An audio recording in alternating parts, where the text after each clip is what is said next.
Hey everybody, this is Pat Torpy from Mr. Big, and you're listening to Music Mania.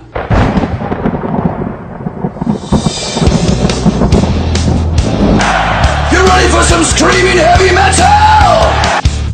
We rock! But the evil that men do lives on. We gonna bang your head! You are now listening to the Music Mania podcast, brought to you by CD Warehouse in Gladstone, the #1 hard rock podcast in the Midwest, featuring hard-hitting interviews with rock's living legends. And now, here's your host, Clint Switzer. Welcome, everyone, to the post-Christmas, pre-New Year's edition of the Music Mania podcast. I'm your host, Clint Switzer, and I've got your back throughout the holiday season. Of course, we had an action-packed show last week as a very metal Christmas occurred right here on the Music Mania podcast as Brian Tichy and, of course, Mark Slaughter joined us to talk about some of their Christmas-related projects. And now here we are, another shot. We got two guests on this show as well. This podcast becoming too big for just one guest. We had to bring on two, and we have two big ones today as one of the great bassists of all time. Of course, you know him from Ozzy Osbourne, from Quiet Riot, Whitesnake, Dio, Blue Oyster Cult, and now even the Guess Who. Mr. Rudy Sarzo is going to join us via Skype to talk about some of his adventures, including being featured in the Netflix documentary Hired Gun, which is awesome. Highly recommend that documentary, and he's one of the musicians featured in that. Just a great documentary about the musicians in the hard rock industry and in rock and roll in general, how they land gigs, how they kind of change bands, change directions, and just the whole idea of this world of musicians that kind of go around and the pool of musicians that are able to, make a living doing what they love, but usually working for another artist, bands, featured in, guys like Billy Joel, Alice Cooper, and how, the band members that have worked for them over the years. It's just a fantastic documentary. And Rudy Sarzo, who has just done it all. We're going to talk to him about all that we can. If we covered his entire career, it would take up 3 or 4 podcasts, but we're going to get him in here and talk about that. And then in our second segment, we're going to be talking with an up-and-coming band, singer Patrick Kearney from the band Station from New York. Of course, the website, stationband.com. Guys, I cannot urge you enough to check this band out. If you're into sort of that 80s melodic hard rock, you will love this band Station. I got them as a recommendation just a few months ago, and I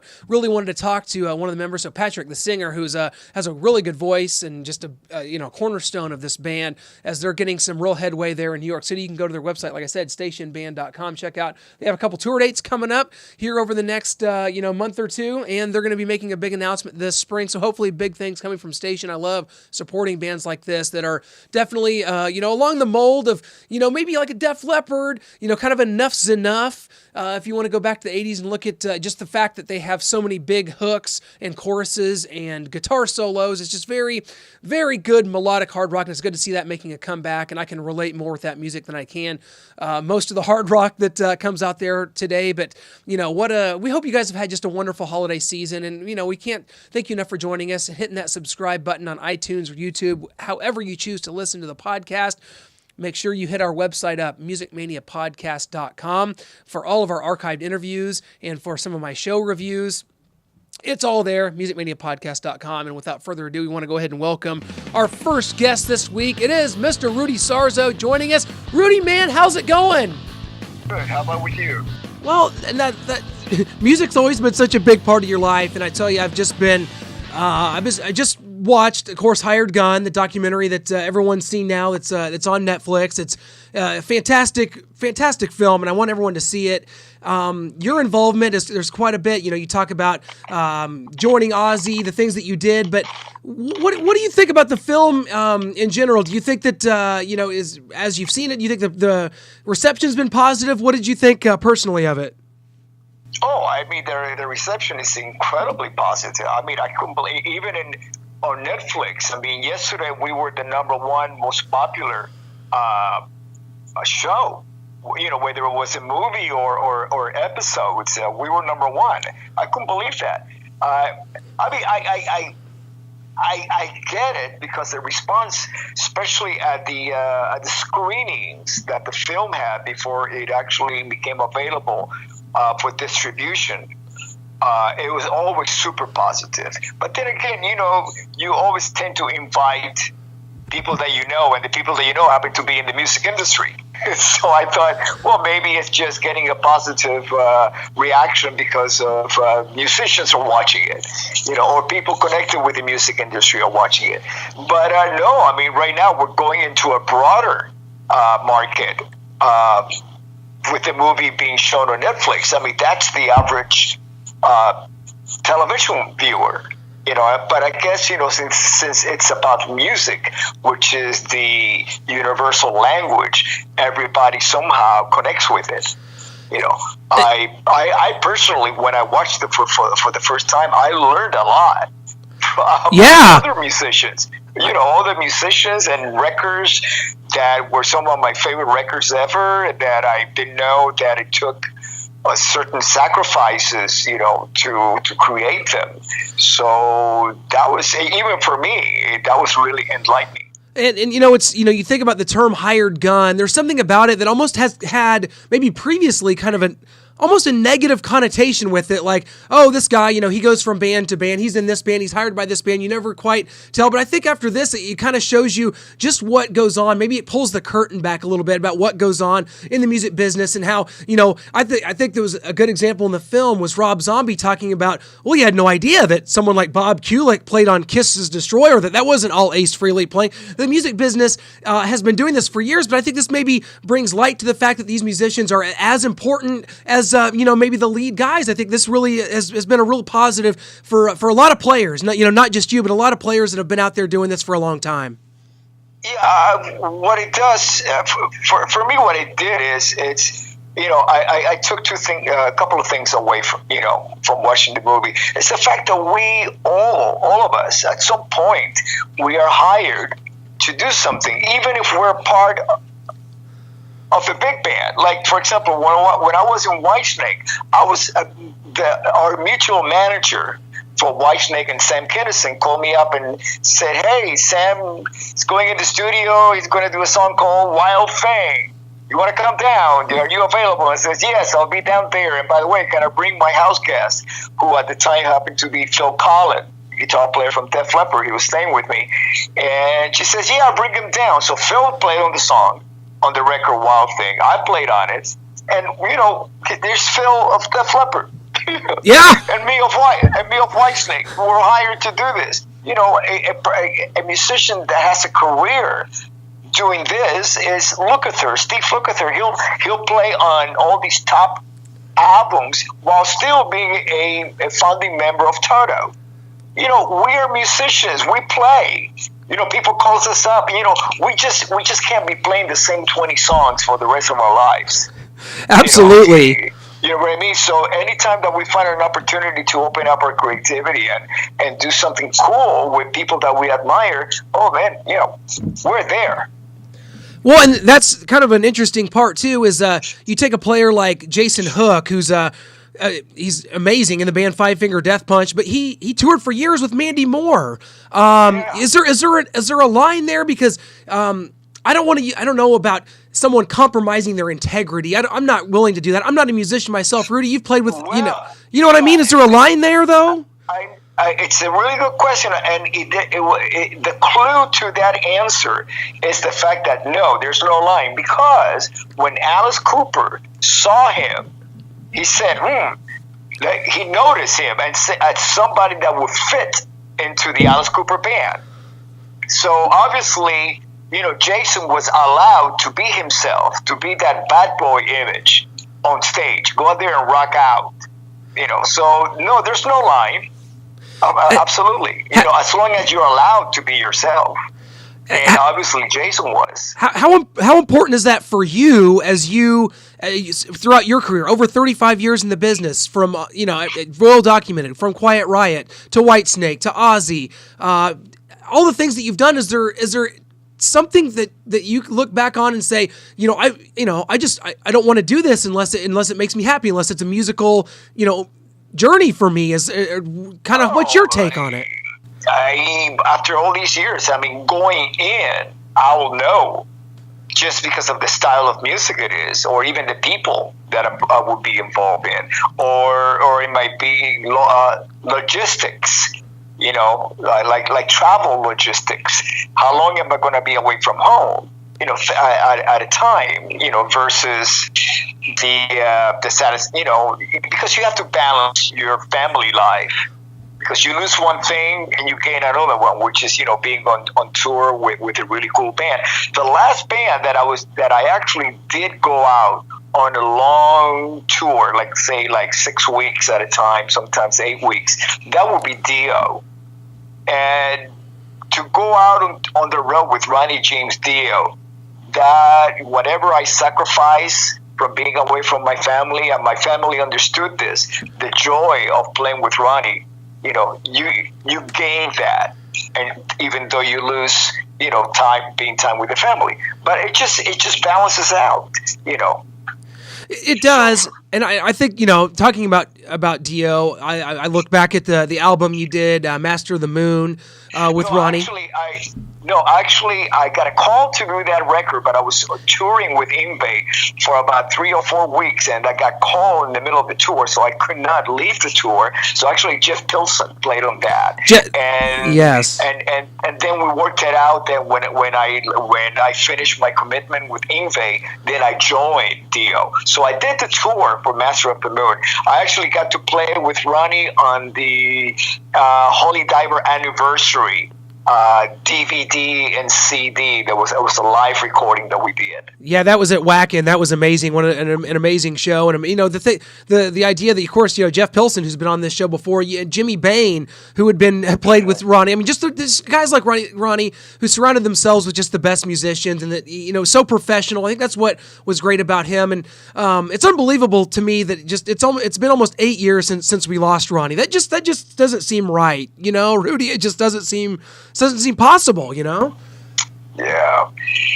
and especially when we thought that he had beaten the cancer, and it just, I mean, I'll never forget. I mean, we were actually rehearsing, the band Dio was rehearsing to go on the European tour when he was diagnosed. We were at rehearsal, actually, and 6 months later to the date that we finished that last rehearsal, he passed away. Wow. Yeah, it's that's been something that's been sort of a theme. You just think about the last 2 years and the people we've lost in the metal community, and this is just from your entire career. I mean, at the onset of your career, you lose a friend and a bandmate in Randy Rhoads when you're playing together in Ozzy. You, of course, were together in Quiet Riot. What is emotionally for you years? I mean, does it ever? I know you can't say it's ever something that you get used to, but my goodness, like it's just sort of a sobering thought. I think that you can be with these people and then they're just one day not there, and the mark they've made on music is insurmountable. I know that it's just got to be hard for you. Yeah, it's hard and it's confusing because you're trying to find a meaning. Such as, what does this mean? What does this mean? The first thing that I took away from Randy's tragic accident was, I look back and I thought, Randy, to the very last note, he was magnificent. He played like there was no tomorrow, because and of course he didn't have a tomorrow after that show that we did in Knoxville, March 18th, 1982. And so I learned from that to treat every day like there might not be a tomorrow, because a lot of people a lot of my bandmates, they experience that. So you want to walk away getting something out of it, not just have the tragedy go to waste, not just be like a wasted, loss, Yeah. You want to gain something from that loss, that what I gain from it is a new meaning to my life, And another thing is, what we do, the people who are left behind all of us who are left behind, we're left with the responsibility to keep the memory of those that we lost alive, their music, keep their music alive. That's our responsibility. When you put a band together, have you ever been in a band? No, not a good one anyway. Not. Well, usually, you put a band, and then if you get it, right. You're blessed enough to get a record deal, you go on tour, and that's a lot of sacrifice, a lot of hard work. I mean, it gets to the point that if anything happens to one of us, we want that band to go on because we all work very hard, to make it happen. We just don't want it to go to waste. Even bands that I'm no longer playing in, I want them to carry on because while I was in that band, we all work very hard, and most of the time we accomplish some really significant things, with our music and the progress of the group, and we went to certain places that nobody else ever had, and you don't want that to disappear. You just don't want it to go away. So I am glad that some of the groups that I played in, that they're doing so well, because it's even though I'm not part of that, I was there and I was part of the building block of the success of that band, and I'm very proud of it, and I'm very proud of how well they keep doing, So again, it's our responsibility to continue to celebrate everything, the memories, the music, everything that, and celebrate the fans that have supported us all these years,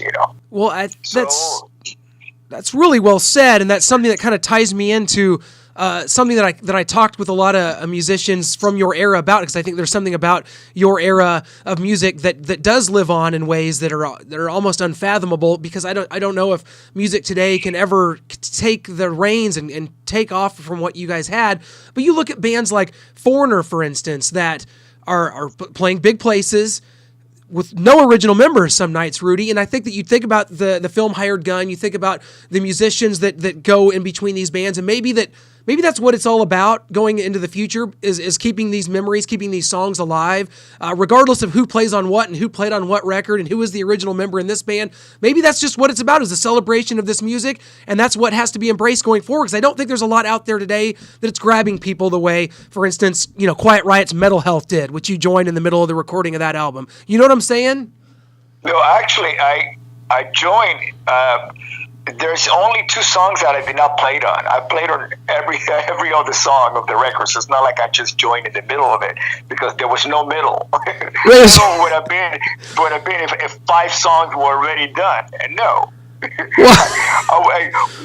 I went in the studio, actually the first day I went in to just record one song, which was Thunderbird, and I stayed for about at least 3 or 4 more songs, because a lot of those songs, such as Slick Black Cadillac, already I used to play that with Randy and Kevin in the first version of Quiet Riot, so I knew that song. And then songs like Let's Get Crazy, Love's a Bitch, and songs like that, I used to play with Kevin in his own group called Dupro.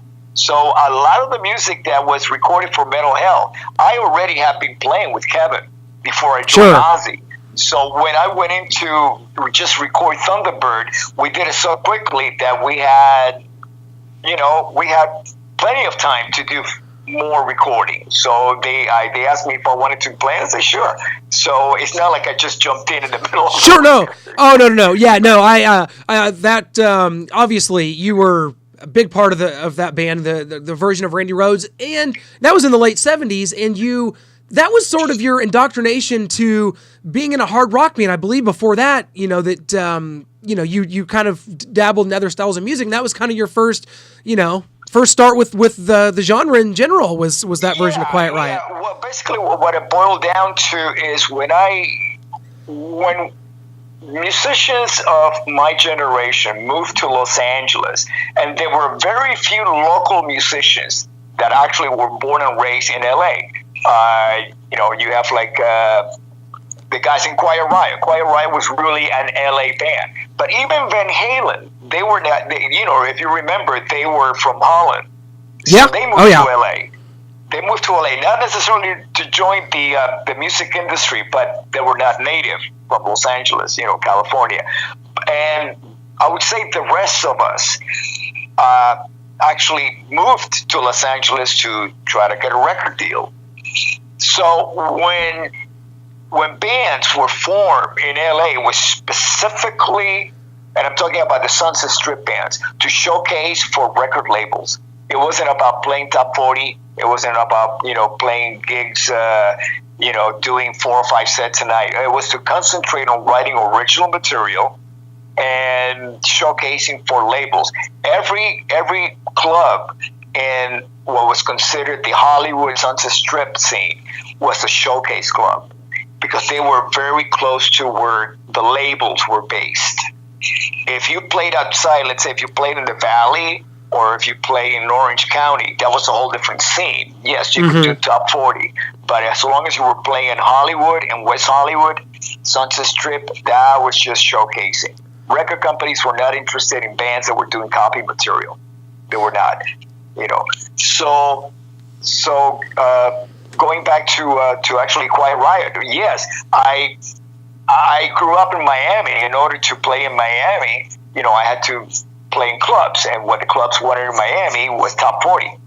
Yes, but when I got to, actually, I was in a band in the Midwest with actually Frankie Banali was in the band with me. We were playing the Chicago circuit and nearby markets like Michigan and Wisconsin and so on. And we were not able to do a whole lot of original material, even though once in a while we would like squeeze in 1 or 2 songs in a late night, late set.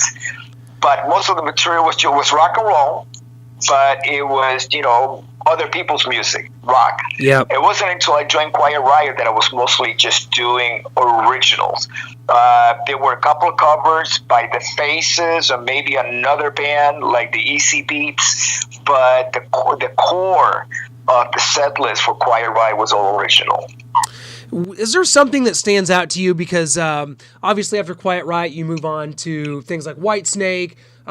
We talked about him from Blue Oyster Cult. You've worked with Jeff Tate's at Queensryche, which I love that album, by the way. Is there something that stands out to you, something that you think about that maybe was the most gratifying for you? Was it Quiet Riot maybe becoming the first hard rock album to hit #1?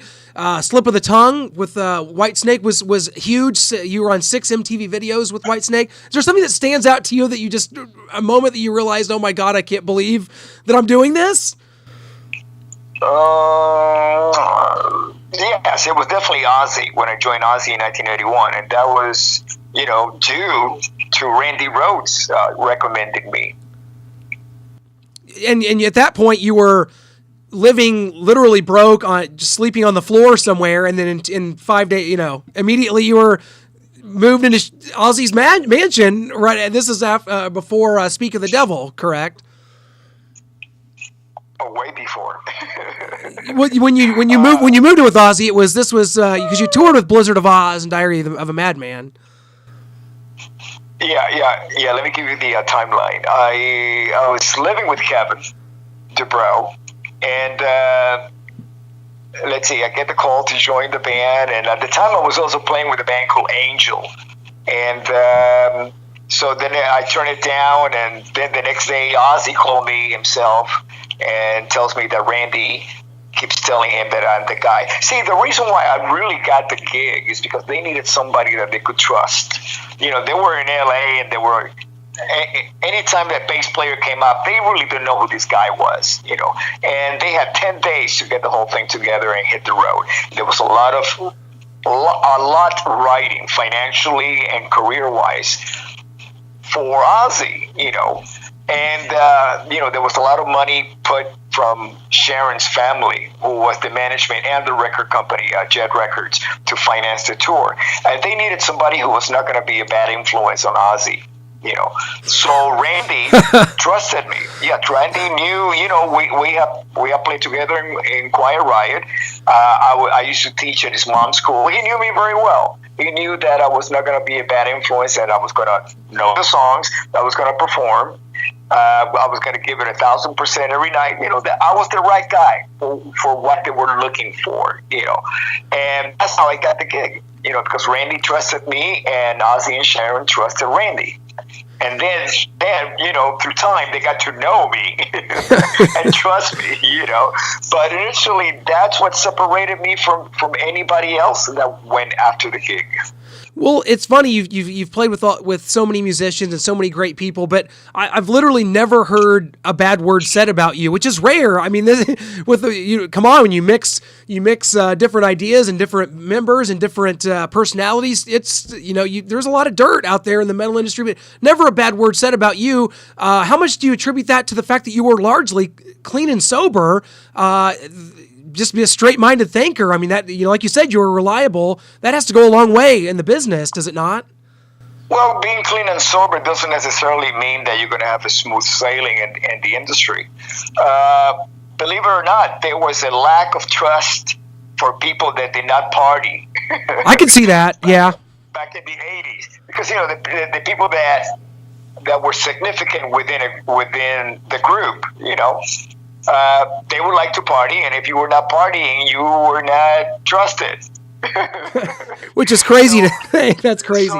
So you have to dabble socially. You know what I mean? So it's kind of like enough to be trusted, but not enough to lose control. Basically, Sure. You have to be very, very control of everything you're doing. Which is hard to do, in Los Angeles, especially during that time on the Sunset Strip in West Hollywood. A lot of craziness, a lot of crazy stories. But it's always been important to me. I've always wanted to kind of get your perspective before we let you go here, and I just can't thank you enough for your time, Rudy. It's just been amazing to talk to you. But of course, you have quite a lot of business history with Frankie Banali, of course, Quiet Riot. Kevin DuBrow passed away in 2007, and Frankie has chosen to continue on with various singers, various musicians in his band. Where are you on that in the continuance of Quiet Riot? Obviously, you said someone like Kevin DuBrow might have wanted the band to go on. I mean, is that how you feel about Quiet Riot right now? Well, when I did a documentary for Now You Here, was it Now You Here, Now You're Gone? The one that Frankie. Oh yeah, Now You're Here. There's no way back. Yeah. No way back. Yeah. I'm on camera and I'm telling Frankie, and this is before he found James, Durbin. This is years ago, because it takes a while to actually have a documentary done. Sure. It's about 3 years at least, working on a documentary. So a lot of stuff happened in between. So I told Frankie, listen. And I tell this to anybody, and I think we touched on this during our conversation. I told him, if you don't go out there and celebrate your friend's memory, meaning Kevin DuBrow, nobody will. And then again, this goes back to the conversation we just had a few minutes ago. Yeah. It's Frankie's has been entrusted by Kevin and even myself to keep the memory of Quiet Riot going. Because if he doesn't, nobody will, Yeah. And if he doesn't, everything that we work for and we sacrifice for will all just go in a cloud of smoke. That's very poignant, very well said. Tell you what, Rudy, I said this to I've talked to so many people just about you and stories and lots of musicians. You always are just, people have such the kindest things to say about you. I think that's just so wonderful. You just have this wonderful personality and just one of my favorite bass players of all time. We talked to Phil Soussan, who played with Ozzy on later on in the late 80s. And I said, well, Phil, you're my second favorite Ozzy bassist. And he said, well, behind who? And I said, well, Rudy Sarzo, of course. He thought I was going to say Geezer Butler, but it was you. So Phil Soussan had a dose of reality when we had him on this show, because he's my second favorite Ozzy bass player behind you. So I love Phil. I love Phil, and I have nothing but respect and admiration for every bass player that has ever played with Ozzy. I mean, those are demanding shoes to fit. Geezer has played with Ozzy outside of Black Sabbath. Yeah. Bob Daisley, of course, one of the founding father of that lineup. Yeah. I have nothing but admiration and just respect. I mean, and again, every time one of us moves on, I always hope, and Ozzy's always able to do this, bring in the best that he can find to keep the legacy going. As a matter of fact, Blasco is a neighbor of mine. Wow. Rob, which I love. I mean, I love Rob. I love his work. I love everything about him. He's an incredible bass player, incredible human being. Absolutely. Rudy, of course, I'd be remiss if I didn't ask you about, because you've been playing with the Guess Who. What's the status of that, and what can we expect kind of going forward from you? It's great. It's great. I'm having a blast playing with the band. It's a band with 17 top 40 hits, and a lot of them were number one. We have a new record coming out. As a matter of fact, there's 3 bass players on that record, because by the time that I officially joined the band, most of the record was done. So that's one of those situations. Yes, it was mostly done. So they saved a couple of tracks for me. Jim Cale, the original bass player, is on that record, and Michael Devin, my Whitesnake yes, brother. Yeah, absolutely. Which I love Michael. He's awesome. Oh, that's great. And he's on that. And we have our lineup is the founding member, Gary Peterson on drums, and we have Leonard Shaw on keyboards and vocals and flute, and we have Derek Sharp on lead vocals and guitar, and Will Ivankovic on guitar and vocals.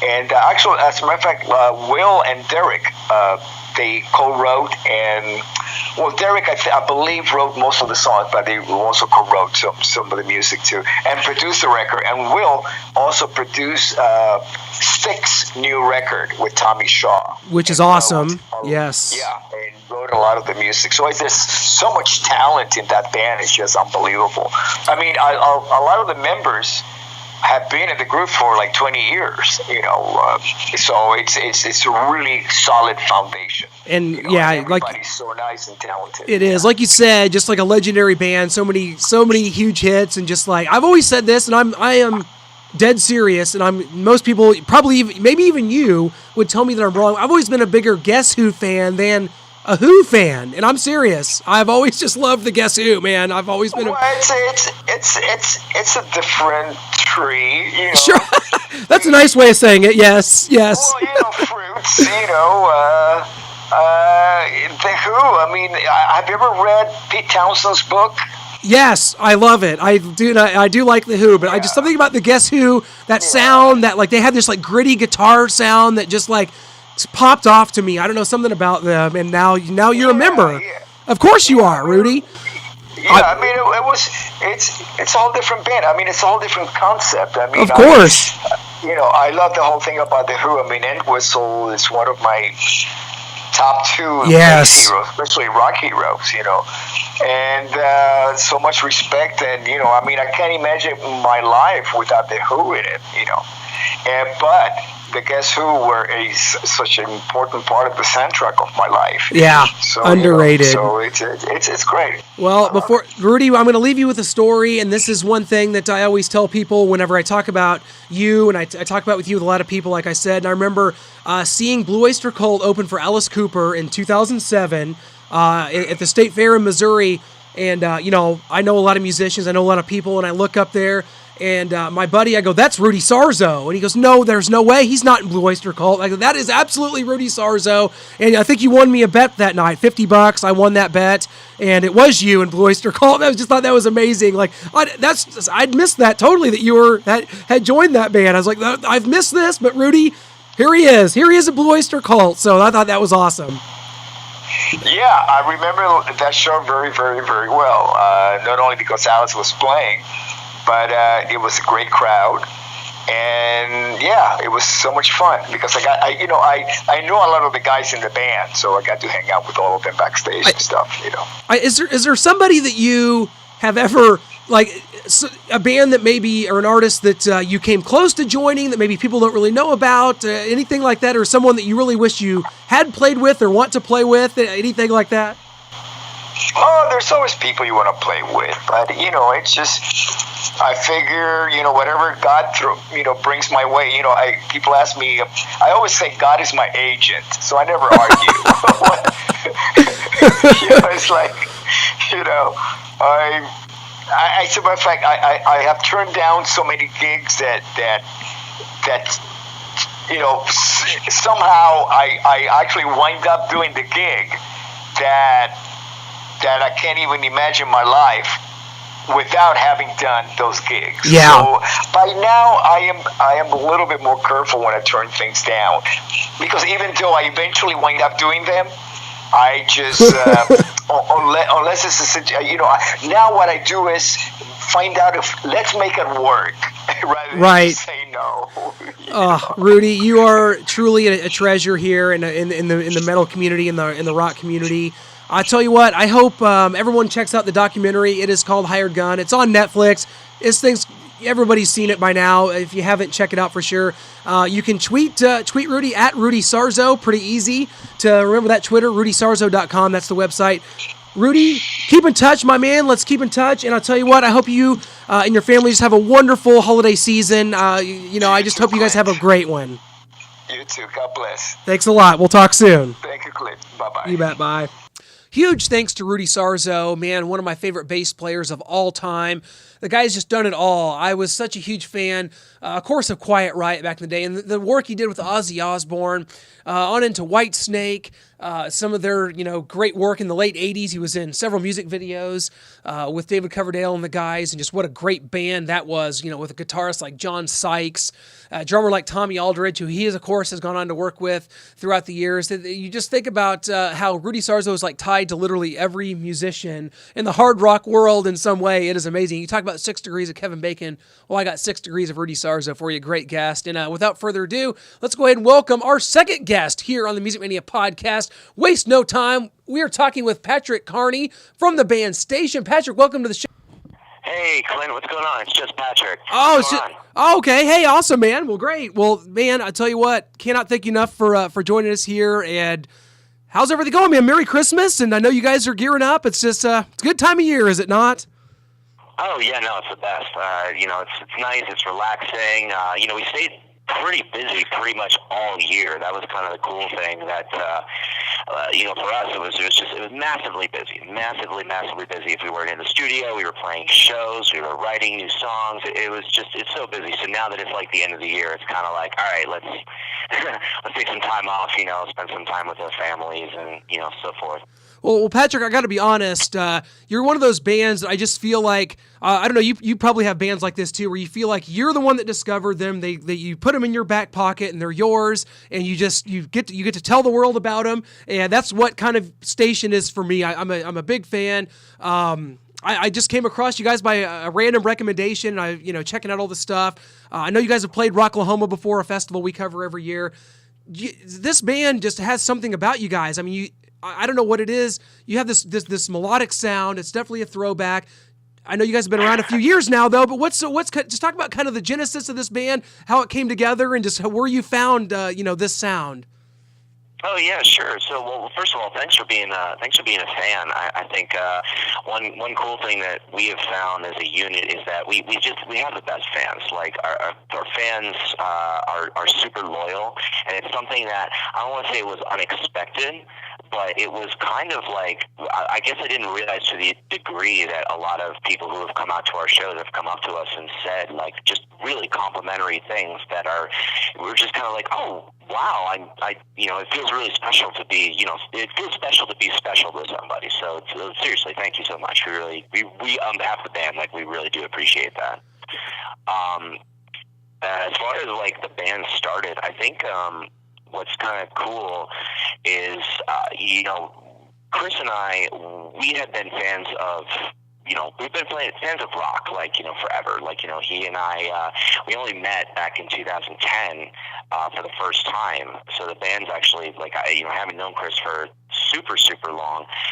But he and I both, we had left other bands, other projects that we were doing, and I was in like a much heavier band, probably more closely related to Judas Priest, like later Judas Priest, like, heavy.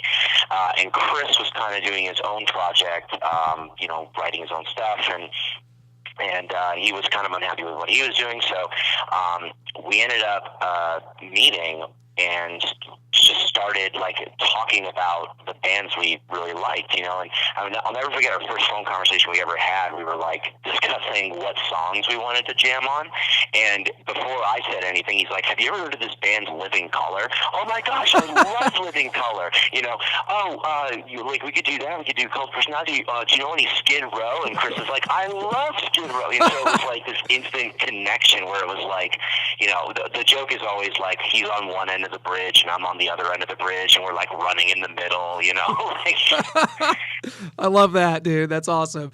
That's funny. The connection you made is like, for me, whenever I date someone, it's like, do you know Skid Row? Do you know Youth Gone Wild? Okay, well, yeah, well, that's a good start. I mean, that's so cool, man. It's so cool. Music does that. Like you could not know somebody whatsoever, and like you just one little thing, like, have you ever heard of that Lillian Axe album? Poetic Justice. Oh my God, yeah, and that's music for you. That's why it's so great, isn't it?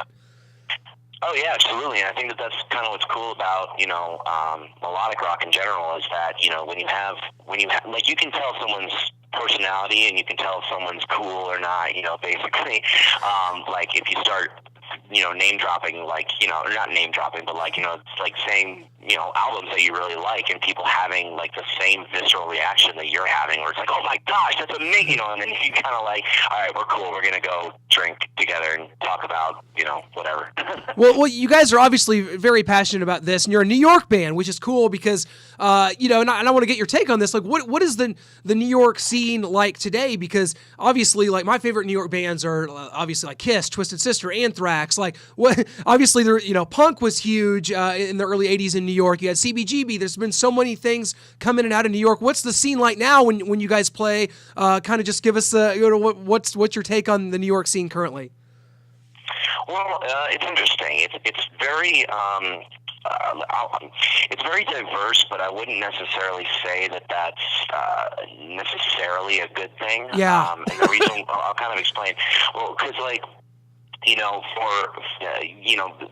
pretty much the city in general is a very difficult place to play. I mean, it's like the old adage, if you can make it in New York, you can make it anywhere. But there's some level of truth to that because the competition is so high. And I'm not even talking about like competition between rock bands. I'm just talking competition to like, there's a Broadway show or a bar or like, events. There's always something constantly going on in New York. And so when we have our own shows, especially in the beginning when, like, before we really had fans, it was like, it was a struggle to, make enough noise to have people pay attention, and it's a little bit friendlier for the hip hop scene or for the indie rock scene because it's kind of part of the aesthetic, and there's probably a larger surplus of your average millennials that like want to, just be a part of an indie scene, so to speak. But as far as like rock goes, it's very difficult. It hasn't really changed even for as long as we've been playing. There have been a couple of bands that have come out of New York recently that are sort of doing melodic rock, but I wouldn't say it's, one thing that's kind of interesting is like whenever we actually get out to, around your area, like, in the Midwest and so forth, we have, like, that's where a huge chunk of our fan base is, and our biggest supporters are out there. It's kind of refreshing, it gets us city slickers, out of the city, but it also is cool because it gets us to go to areas where, like, we can make a lot of noise and we can build fans and we can get people like you to shoot us an email asking me to go on a podcast, you know what I mean? So that's awesome. And that's what it's all about. And we got to get you guys out here to Kansas City, somewhere in the area. That's where we're at here, man. We'd love to have you. I hope we can make that happen here sometime in 2018. I know you guys are busy. Look, let's talk about some of these songs because we talk about today, it's music is so different. There's so many different ways to get music out there. And for you guys, for me, it was the videos. It was all you need is a heartbeat, you know? And so those videos are so important. You guys have this is like high production. This is not like some joke video. Like, these are high production, like very nicely produced videos. How big a part of the videos is it for you guys? Because, you know, people find the music in so many different ways now. YouTube's a big one, and you guys have these great videos. I mean, they stand out, man. They really do. Well, thank you. Yeah, I mean, the you know, good or bad, you know, we have to accept, just as musicians, that the industry is very different now than it was, you know, even 10 years ago. And you have to kind of, you know, when, you know, like, obviously the music always comes first, like, you know, because you can't polish a turd, you know, so, you know, we'll spend a lot of time owning our craft and making sure that we as a band are always tight, we always have great songs, and I think that that's something that's kind of cool and will always shine through. So, in everything else that we do, like media-wise, it's something where we take a look at what we just did, and we're like, okay, we're really proud of this song, we're really proud of this music, we're really proud of this recording. How do we interpret this into something visual? You know, like, what kinds of cool things we want to accomplish, you know, and do it in a way that there's an element of, you know, shareability. You know, there's, you know, because I mean, you know, some of my favorite videos of all time, to be completely honest, are simple performance videos. There's something about them where I'm just like, yeah, this is like totally rock. But, you know, at the same time, it's like, I can understand if we just made 7 music videos of us just doing that, it's a little, you know, like, it does. I don't think it does the music justice. I don't think it's, you know, always the best thing. So every music video that we've done has also been pretty much as carefully crafted as our productions, our songs, because, you know, we've worked with directors, and Chris really takes, I got to give Chris, like, you know, most of, if not all, the credit for some of this, because a lot of the videos that that we've done have kind of been his brainchild. You know, he's actually essentially directed a couple of them, for, you know, better or for worse, but it's cool because it's like, you know, we don't want to just throw up a video for the sake of throwing up a video. We want to make sure that it's, you know, it's God forbid, you know, it gets on MTV or whatever. You know, it's like, hey, we want to be able to hold a candle to some of our peers. Absolutely. That's funny you mentioned MTV. I'd forgotten about them. I forgot about that channel. I forgot about them playing music videos, right? That's funny, man. But no, I was just watching the video for Never Enough, and you guys have a really good mix, because the songs I've heard, you guys, a really good mix of like really good up-tempo rock songs that just melodic as hell. I mean, hooks for days. That's what music is for me. Like, I was a kid and like I heard Def Leppard, like, Pour Some Sugar on Me. I heard that chorus. Like, that's the kind of music I like. I don't know what this is or what Def Leppard. I'm like 3 years old. I heard that. That's music to me, is just songs that like get in your head. Like, all you need is a heartbeat. You know, this video for Never Enough, I was just checking that out. It's just such good. It's just music the way I like it. Melodic. This has to be. Is it a deal where you guys kind of sit down and you're like, we need this to sound 80s, or is it just, I mean, I don't know. Like, you talk about the bands you guys like. How do you come up with this stuff? Because it totally does sound 80s. I hate to pigeonhole you as like, I'm not trying to pigeonhole, like, this sounds 80s, but in a way it does. Like, is that on purpose? Like, how does this all come about? Well, you know what's kind of interesting is that, and maybe this is the hurdle that we will, you know, we're probably going to have to fight with this for the rest of our lives, but, you know, when I was kind of talking about competition before, I think what's kind of interesting is that there are bands out there that they're all trying to out Nikki Sixx themselves, you know, and they're kind of, you know, they're kind of taking the melodic rock cliche and just in becoming, I don't want to say a joke, but I feel like they're taking the lifestyle of some of that, you know, like Faster Pussycat, like, whether or not you like them, there's, you know, they really were selling, you know, the sleeves in what they were doing. And I think that there are a lot of bands that, you know, kind of take that element of the 80s and turn it into something a little ridiculous or try to oversell it. For us, like, you know, it's always been about writing great music, you know, like, you know, we, when Chris and I first met, you know, and Chris is the primary songwriter of the band, but when we first met, to us it was like, if you write a great song, then everything else falls into place afterwards, because you can't, like, if we were to, like, like, style is important, image is important, all that kind of stuff is important. But at the same time, like, we always thought, okay, well, we just need to focus on writing great songs first and foremost before we do anything, because it doesn't matter. I mean, there are so many examples of songs that, have millions of views and streams and things like that, and the bands don't go anywhere, and it's because they're not really good songs.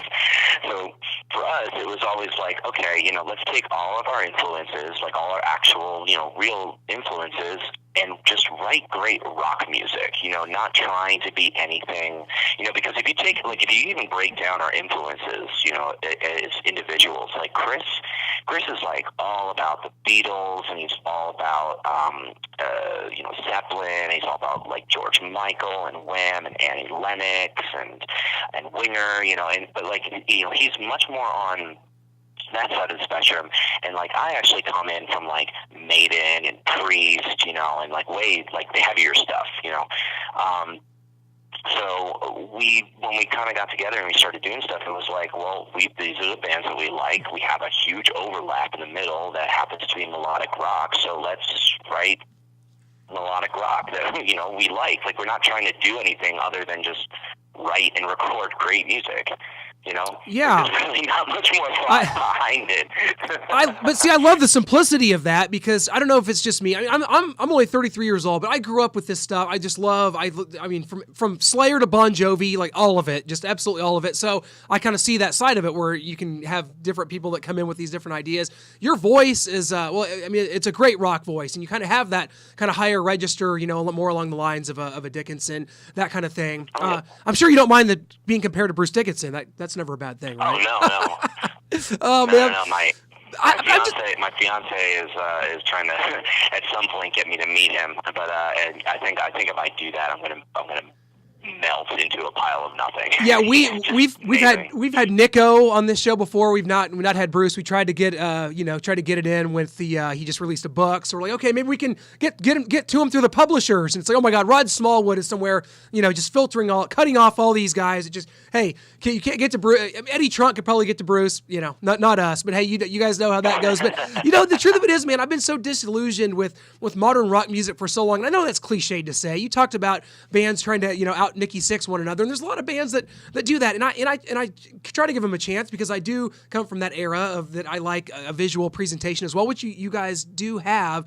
but it's not obviously the main thing for you guys. But when you hear songs like what you guys have, it is different. It's a breath of fresh air, and I hope you know that. I hope you hear that a lot, because it's the case when music just has not stood up to me lately, in the last really 20 years, probably longer than that, really since, I don't know, maybe since Kurt Cobain came out. I don't know, maybe it's been 25 years since music. I mean, I always blame Guns N' Roses for that, though. They didn't really bridge the gap between hair metal and grunge. So, I don't know, I'm rambling on here, but you know what I mean? Like, you guys are a breath of fresh air, and I hope you know that, and I hope that, that means something to you guys going forward, because there's a lot of potential in this band, and I hope you guys can keep it going, man. Oh yeah, absolutely. I mean, we're not stopping anytime soon. We have the new record. It's going to be it's currently in the final mixing stages. We're going to get it mastered early next year after the holidays, and then pretty much you expect some awesome new music and content and everything in 2018, because that's what we're doing. We're just going. That's awesome. I know you guys got a couple shows coming up here, and I think starting in January, you got a couple shows coming up. What's the touring schedule going to look like for you guys here? Well, we have a couple of one-offs that are already sort of booked, but we are planning a bigger run, and it's kind of in the works, and some stuff's happening behind the scenes that I can't really talk about. Right. But we're hoping that the end of April and May, you'll see a lot of Station on the road, and then. Over the summer we have a couple of cool things lined up. Like, we are playing Melodic Rock Fest in Chicago, which I'm very excited for that. I think it's going to be an awesome time. We got some other stuff that's we are in talks with for the summer. So we hope that we can kind of expand on that, because we love New York City. We love playing in New York City, but like we love also getting out of New York City and just spreading the love across the country. So hoping to just be super, super, super, super busy. Definitely within April and May. Like, that's the target goal, so, be sure to look out for those dates, and hopefully we'll get to Kansas City. Man, you better do so, and if so, we'll get you set up. We'll anything you need, we'll get you set up. We'll get you some Kansas City barbecue, man. We'll do it right. Hope we can nice. man, you can't beat it, man. We got to get you out here. We'll be absolutely available to promote anything you guys have coming up. We'll be doing that. So when you guys have a release up here coming up in the spring, like you said, we'll be happy to spread that along and hopefully work hand in hand in building this thing up, because it's so important. I said to my buddy the other day, I was like, what are we going to do in 10 years? I go to concerts all year round. I mean, we're always going to it somewhere. And I'm like, what am I going to do in 10 years? All my favorite bands will be done. They'll be retired or dead. But so bands like yours, that's what's so important about a band like Station, man, because you keep it alive, and that's what's important, keeping this kind of music alive, and that's what's great about it, man. We hope you keep doing it. Thank you. I think what the people want is there's not rock today. There's metal and there's indie, but there's not really like a nice wedge in the middle. I would say maybe like the closest would be like what Hinder had back in the day, probably a little more metal leaning, but like I think that's kind of what we bring to the table, is just being like, the metal guys like it because we play guitar solos and I sing really high notes, and then, the indie rock guys love it because, we have a hook and a melody, and, it's not abrasive and, in your face. It's good, Like, Absolutely. I'm totally swallowing my ego by calling my own music good. But I guess I should hope that it's good, Yeah, you should probably enjoy the music that you're playing. I think that's important, and you should probably like it. That's good stuff, man. Well, I'll tell you what, Patrick, we can't thank you enough, man, for joining us. Let's catch up soon. We'll be in touch in these next few months, and hope everything goes well in the studio and all else in between, man. Let's catch up. Best of luck. Merry Christmas to all you guys, and we will definitely be in touch, my man. Yeah, sounds great, dude. Thank you so much for having me. You bet. Thanks a lot. Take care. Bye-bye. You bet. You too. Cannot thank Patrick enough for joining us, guys. Highly recommend checking out the band Station. They have some wonderful videos on YouTube. Just type in Station Band. I'm a huge fan of the song All You Need Is a Heartbeat. That song is like so bombastic, hard rock 80s that I can't even stand it. I love that song. With Me Tonight, another great one. They just encapsulate that era so well, and I'm very, and like we talked about in the interview, they're not trying to necessarily be a copycat of those bands like so many bands are or have done, in the 2000s, but, just huge props to them, and can't wish them enough success. Hope they are able to keep this going and establish themselves all across the country. And, of course, big thanks to Rudy Sarzo. Thanks to all of you for joining us as we head into 2018. Things are just getting started here on the Music Mania podcast. I'll tell you what, things are heating up. Tours are starting. Shows are beginning. It's going to start getting warm here in the next couple months, and that means summer concerts, and I've got several on my docket going to be covering. I know for a fact I'll be in Springfield, Missouri covering Styx and REO Speedwagon, two of my favorite bands of all time. That's coming up in March. I've got the big Brett Michaels, Lita Ford, Firehouse, Warrant Dawkins show in Council Bluffs coming up in March as well. So that's going to be exciting. And, of course, you got the Whitesnake and Foreigner tour. It's going to hit here in July. Those are just the ones that have been announced so far. So there's so much going on. We're going to be talking with, members of a lot of these bands as this all comes out. And, of course, expect a big year 2018 from us. Next week, our guest will be Carmine Appice. We're going to be talking to him about the Appice Brothers album that came out. He and his brother did Sinister together. Going to be talking to him about that and so much more, so be sure to join us next week. Thank you again, guys. Happy New Year. Have a safe and happy one. Thank you so much for being a part of the Music Mania podcast.